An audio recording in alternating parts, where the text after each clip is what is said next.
Hoy vamos a empezar a hablar sobre el contrato de locación.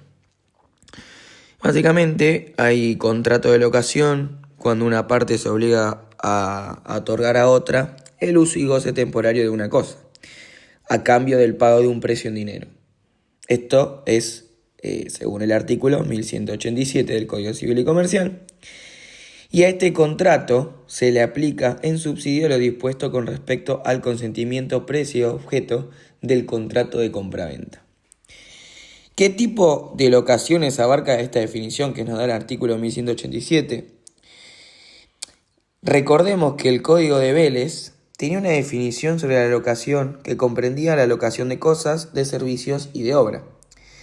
Por el contrario, el Código Civil y Comercial, al definir la locación en este nuevo artículo, se refiere solo a la locación de cosas.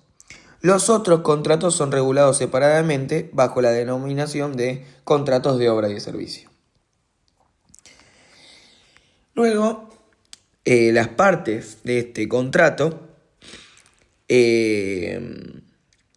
nosotros tenemos que saber que existe primero el locador y como segunda parte de este contrato el locatario. El locador es el que se obliga a entregar el uso y goce de la cosa y el que percibe el precio. Además, recordemos que, como mencionamos anteriormente, con este nuevo Código Civil y Comercial en el artículo 1187, también se agrega la palabra temporaria, que es temporario, ¿no? Esta entrega del uso y goce de una cosa por el locador. Y el locatario es el que se obliga a pagar el precio, ¿no? A cambio de yo que te entrego el uso y goce de una cosa, vos a cambio me entregás o me pagás un precio. Entonces podemos remitirnos a los caracteres, que básicamente son bilateral, consensual, conmutativo, oneroso, nominado y de tracto sucesivo, o también ejecución continuada. ¿Qué significa de tracto sucesivo o ejecución continuada? Bueno, la misma definición te lo dice, ¿no? Que es de tracto sucesivo porque el contrato se ejecuta en forma continuada. Por ejemplo, el locatario periódicamente, es decir, cada mes, cumple con su obligación de pagar el alquiler. Ahora, con respecto a la forma de este contrato, en general, el contrato de locación es no formal y puede celebrarse por cualquier forma de exteriorización, según el artículo 12 sentido del Código Civil y Comercial, ¿no? Pero, sin embargo, es formal, es decir, que debe hacerse por escrito, cuando el contrato recae sobre cosas inmuebles o muebles registrables o también de una universalidad que incluya alguna de ellas o también parte material de un inmueble. Y esta formalidad se aplica a sus prórrogas y modificaciones. Esto está establecido en el artículo 1188 que voy a pasar a leerles. Básicamente el artículo 1188 dice forma, oponibilidad y expresamente dice: el contrato de locación de cosa inmueble o mueble registrable de una universalidad que incluya alguna de ellas o de parte material de un inmueble debe ser hecho por escrito. Esta regla se aplica también a prórrogas y modificaciones. Entonces, la instrumentación por escrito, mayoritariamente, es entendida como una solemnidad ad probation, por lo cual la forma no hace la eficacia del contrato, sino a la posibilidad de su acreditación, de su prueba. Con respecto a la capacidad para poder celebrar el contrato de locación, se rige básicamente por lo dispuesto en la parte general del Código, artículo 22 y siguiente, y por los artículos 1000 a 1002 que tratan sobre la incapacidad e inhabilidad para contratar. Y también se debe tener presente que la capacidad es la regla y la incapacidad es la excepción. Bien, vamos a continuar con el objeto, ¿no? Con la cosa del contrato de locación, que es básicamente el objeto o la cosa del contrato de locación. Sabemos nosotros que, primero que nada, el objeto es el uso y el goce de la cosa, que básicamente es a cargo del locador. Y podemos decir que el uso es la utilización de la cosa, mientras que el goce importa la percepción y la apropiación de los frutos o productos ordinarios que la cosa produce. Ahora, ¿Qué cosas pueden ser dadas en locación? Bueno, la respuesta la da el artículo 1192 del Código, que básicamente habla de las cosas y expresamente dice: toda cosa presente o futura cuya tenencia esté en el comercio puede ser objeto del contrato de locación, si es determinable, aunque sea solo en su especie. Se comprenden en el contrato, a falta de previsión, en contrario, los productos y los frutos ordinarios. Entonces, el principio general: pueden alquilarse los inmuebles y las cosas muebles no fungibles, las cosas presentes y las cosas futuras. Las cosas fungibles, al igual que los consumibles, no pueden alquilarse porque el locatario, al usar y gozar de ellas, estaría disponiendo de las mismas. No habría locación, sino un préstamo de consumo, es decir, un mutuo.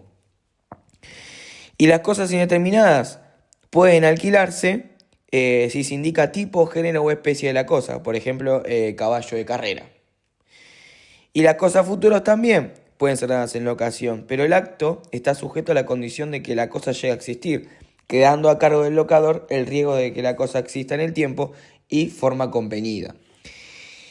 Y con respecto a las cosas fuera del comercio, también, porque las cosas que están fuera del comercio, si bien no pueden ser enajenadas, pueden ser dadas en locación, salvo que estuviera fuera del comercio por nocivas al bien público u ofensivas a la moral y buenas costumbres, como también a la dignidad de las personas u otras causas que las tenemos mencionadas en el artículo 1004, como por ejemplo está prohibido alquilar sepulcros y sepulturas.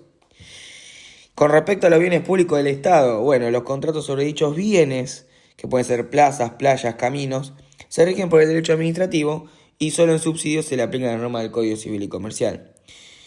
Pero tenemos que tener presente que la locación de ello no puede ser total, sino que debe limitarse a un sector de la cosa, de modo tal que no impida el destino público que debe tener. Por ejemplo, una plaza no puede arrendarse en su totalidad, pero es aceptable que se conceda un espacio para poner un kiosco de bebidas, una calecita, etc. Y con respecto a las cosas ajenas, la locación es válida y en general no ofrece problemas si el locador tiene derecho a alquilar o tiene autorización para celebrar un contrato de locación con terceros. Los problemas surgen cuando el que alquiló la cosa no tenía derecho a alquilar. Por ejemplo, tenía la cosa en depósito o en comodato y la alquiló. Acá hay que distinguir qué efectos tiene el contrato entre los que celebraron la locación y qué efectos tiene para el verdadero dueño. Para el dueño de la cosa, el contrato le es inoponible y no produce efectos sobre él, ya que él es totalmente ajeno al mismo. Podrá exigir que de inmediato se le entregue la cosa y solo deberá respetar el contrato si él lo hubiese rectificado o si la locación hubiera sido hecha por un heredero aparente. Y ahora, con respecto entre las partes, el contrato es válido y debe ser cumplido, pero está expuesto a un pedido de nulidad, sea el locador, ya que puede pedir la nulidad antes de entregar la cosa, o el locatario, que puede pedirla en cualquier momento, salvo que fuese de mala fe, porque sabía que la cosa era ajena. Y por último, ¿qué pasa si la cosa está en condominio? Bueno, el artículo 1512 dice que el copropietario de una cosa indivisa no puede arrendarla ni aún en la parte que les pertenece, sin consentimiento de los demás partícipes. Entonces, el contrato será anulable, sea a pedido de los condóminos o del locatario. Con respecto al destino de la cosa locada, el locatario debe usar y gozar la cosa conforme al destino acordado en el contrato. Por ejemplo, para comercio, para vivienda, etc. Si yo realizo algo que no va, o sea, si el destino no está indicado en el contrato, el locatario debe usar la cosa conforme al destino que la cosa tenía en el momento de locarse, conforme al destino que se da a cosas análogas en el lugar donde la cosa se encuentra, como por ejemplo a las cosas similares, y conforme al que corresponde a su naturaleza, digamos. Cuando el destino es mixto, por ejemplo, local alquilado para comercio y vivienda, se aplican las normas correspondientes al destino habitacional, que lo tenemos en el artículo 1196 y 1222, en donde el artículo 1196 establece que cuando el destino es habitacional no puede requerirse del locatario el pago de alquileres anticipados por periodos mayores a un mes, depósito de garantía o exigencias asimilables y el pago de valor llave o equivalentes. Además, Previo a la demanda de desalojo por falta de pago de alquileres, el locador debe intimar fehacientemente al locatario el pago de la cantidad debida, otorgado para ello un plazo que nunca debe ser inferior a 10 días corridos, contados a partir de la recepción de la intimación, consignado en lugar del pago. Ahora, para continuar, vamos a hablar del precio de la locación, que también denominado alquiler o arrendamiento, se rige supletoriamente por lo dispuesto sobre compraventa. Pero bueno, no obstante a ello, vamos a hacer algunas precisiones, algunas aclaraciones sobre el precio de la locación. Primero que nada, la prestación dineraria a cargo del locatario se integra con el precio de la locación y toda otra prestación de pago periódico, por ejemplo, expensas, tasas de impuestos, etc., que son asumidas convencionalmente por el locatario. Para su cobro se concede la vía ejecutiva, que esto está bueno aclararlo porque en caso de incumplimiento o de no cumplimiento se puede obligar a través de la vía ejecutiva a que se cumpla. También el precio debe estar determinado en el contrato o ser determinable de acuerdo con las cláusulas de este. Debe ser en dinero y si el precio es mixto, en realidad en donde una parte en dinero y otra en frutos o servicios, para algunos autores es un contrato innominado, y otros opinan que en ocasión si el precio en dinero aparece como el factor determinante del contrato, es decir, que la mayoría del precio que se está poniendo, la mayoría es pagado a través del dinero y lo que falta o resta a través de un servicio o de un fruto, digamos. Pero si hay, para algunos dicen que es un contrato innominado y para otros que si la mayoría de ese pago se hace en dinero y el resto en frutos, sí hay contrato de locación. La pregunta es si se puede pactar el precio en dólares, que esto es algo que nos afecta hoy en día también, que básicamente anteriormente con la ley de locación, se llamaba Ley de Locaciones Urbanas, la 23.091, los alquileres debían fijarse en moneda de curso legal. Con el Código Civil y Comercial, esa ley perdió vigencia y por los artículos 765 y 766 es posible pactar el precio de la locación en moneda extranjera. La forma de pagar el alquiler, que puede ser mensual, trimestral, etc., queda liberada de lo convenido por las partes. Si no hay nada convenido, el pago debe ser hecho por anticipado. Si la cosa es mueble, es de contado, y si es inmueble, por periodo mensual. Bueno, ahora vamos a hablar de los plazos del contrato de locación, ya que la ley establece plazos máximos y mínimos para este contrato, para la locación, digamos. Plazo máximo, entonces tenemos que remitir al artículo 1197, en donde nos habla del plazo máximo, en donde este artículo expresamente dice: el tiempo de la locación, cualquiera sea su objeto, no puede exceder de 20 años para el destino habitacional y 50 años para los otros destinos. El contrato es renovable expresamente por un lapso que no exceda de los máximos previstos contados desde su inicio. Entonces, el Código Civil y Comercial, distingue los plazos máximos según los distintos tipos de inmueble, según los distintos destinos del inmueble. Tenemos 20 años para el destino habitacional y 50 para los otros destinos, como por ejemplo comercios, industrias. Entonces, también, gracias a este artículo, podemos decir que es posible renovar cualquiera sea su destino, pero no pueden exceder los máximos previstos, contando desde el inicio del contrato. La normativa sobre plazo máximo, cabe aclarar que es de orden público y las partes no pueden dejarla de lado, es decir, no se puede obviar esta normativa. Entonces, la limitación del plazo se debe a que si la locación tuviese un plazo mayor, ello significaría un desmembramiento a la propiedad. Entonces, tenemos 20 para el destino habitacional y 50 para los otros destinos, que pueden ser comercios, industrias, etc. Ahora tenemos el plazo mínimo de la locación, que es el siguiente artículo, que es el 1198, que básicamente este articulado lo que expresa es plazo mínimo de la locación de inmueble y básicamente dice que el contrato de locación del inmueble cualquiera sea su destino, si carece de plazo expreso y determinado mayor, se considera celebrado por el plazo mínimo legal de 2 años, excepto los casos del artículo 1199. El locatario puede renunciar a este plazo si está en la tenencia de la cosa. Cabe aclarar que el Código de Vélez no establecía plazos mínimos para la locación.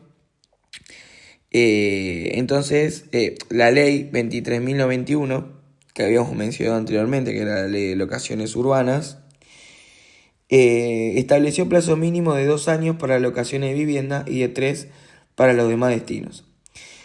Por su parte, el nuevo Código Civil y Comercial establece un plazo mínimo de 2 años para la locación de un inmueble, cualquiera sea su destino, sin distinguir si es para vivienda, comercio o industria.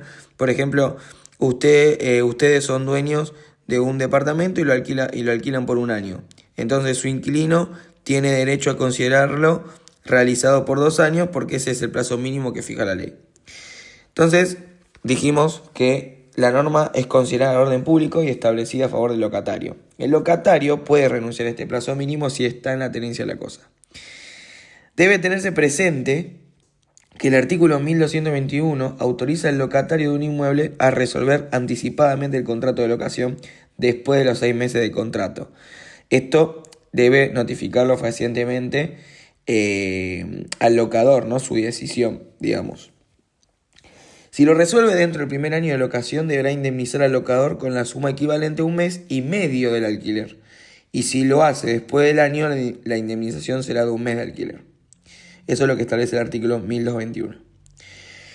Obviamente que hay excepciones, conforme al artículo 1199, que lo habíamos mencionado anteriormente, y quedan excluidas de este mínimo legal, o sea que pueden ser hechas por un plazo menor, las locaciones para, primero, que sean sede de embajada, consulado u organismo internacional, habitación con muebles que se arrienden con fines de turismo, descanso similares, guarda de cosas y por último, exposición u oferta de cosas o servicios en un predio ferial. Tampoco se aplica el plazo mínimo legal a los contratos que tengan por objeto el cumplimiento de una finalidad determinada expresada en el contrato y que debe normalmente cumplirse en el plazo menor pactado. Bueno, en todos estos casos, el artículo 1199, el locatario puede resolver anticipadamente el contrato, pero deberá indemnizar al locador con el equivalente a 2 meses de alquiler. Ahora vamos a remitirnos al cese de los plazos, ¿no? Porque los plazos de la locación, sean contractuales o legales, cesarán en los casos en que el locador puede resolver el contrato por causa imputable al locatario en el artículo 1019, que básicamente son los siguientes. Primero, por cambio de destino o uso irregular. En segundo lugar, por falta de conservación de la cosa locada. Y por último, por falta de pago de la prestación dineraria convenido durante 2 periodos consecutivos.